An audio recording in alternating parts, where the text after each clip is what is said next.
The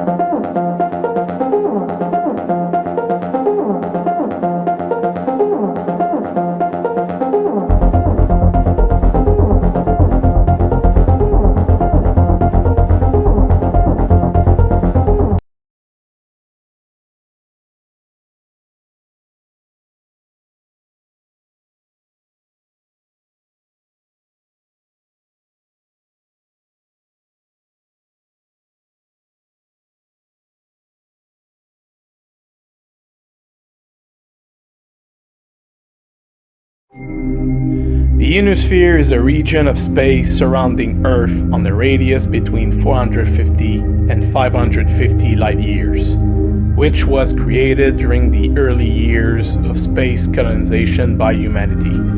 Since the Age of War, this area of interstellar space is mainly defined by the borders of the great houses, both from each other and outer space. Within this region of around 2 million star systems, only 2,000 planets are populated by humanity. The ionosphere is surrounded by a region of space called the periphery, which contains small colonies and a handful of interstellar nations that manage to resist any influence coming from the great houses of the ionosphere, which they call spheroids.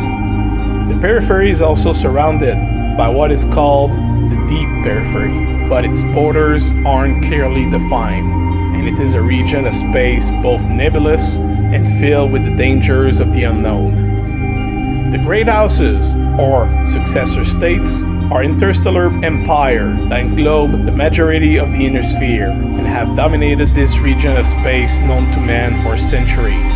Wielding immense power and shaping the lives of trillions of people, each house is ruled by a single individual in its own varying form of dictatorship. The Great Houses have their origins in the first human expansion across stars, named the Exodus, and the reaction to the strain this space colonization put to the Earth central government.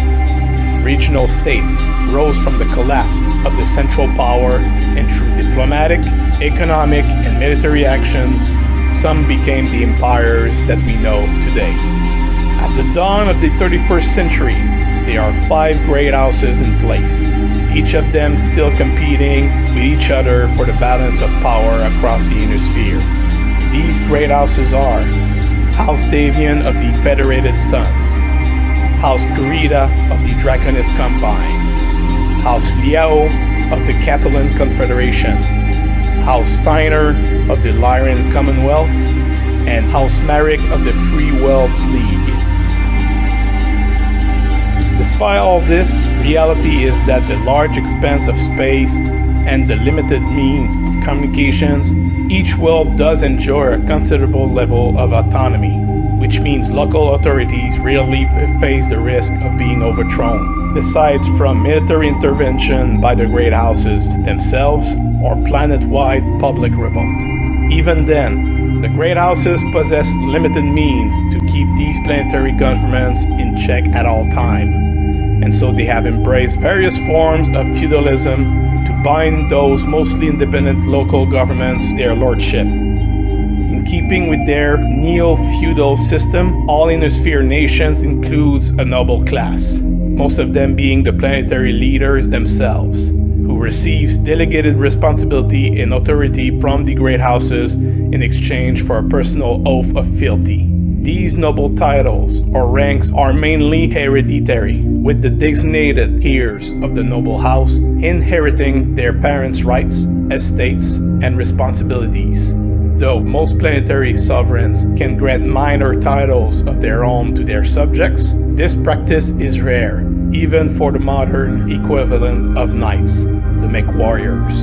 The great houses of the ionosphere are labeled successor states as well. This is in part because during the collapse of the Star League, each of their leaders designated themselves to be the next First Lord, the de facto leader of the Star League. Some did it for personal glorification, others as a response to counter the ambitions of others.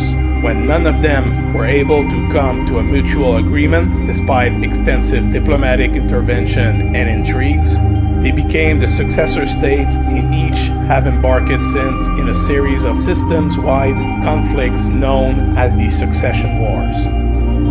The Great Houses are the successful results, in varying degrees, of humanity's response to the challenges of their own space expansion that brought their initial central government base on Earth to ruins. What were once, in their embryonic stage, nothing more than regional states formed by planets in search of mutual preservation or common interest, became in time the largest interstellar powers we know them today.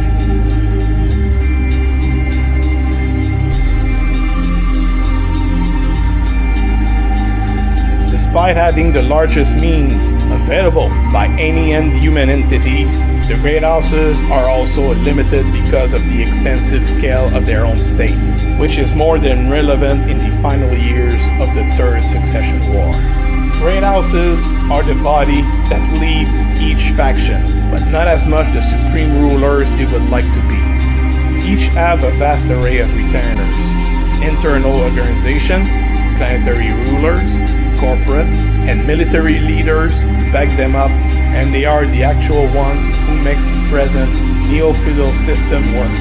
However, as with humanity in general, most of them have their own personal agendas, ambitions, ideals, and local or regional allegiance.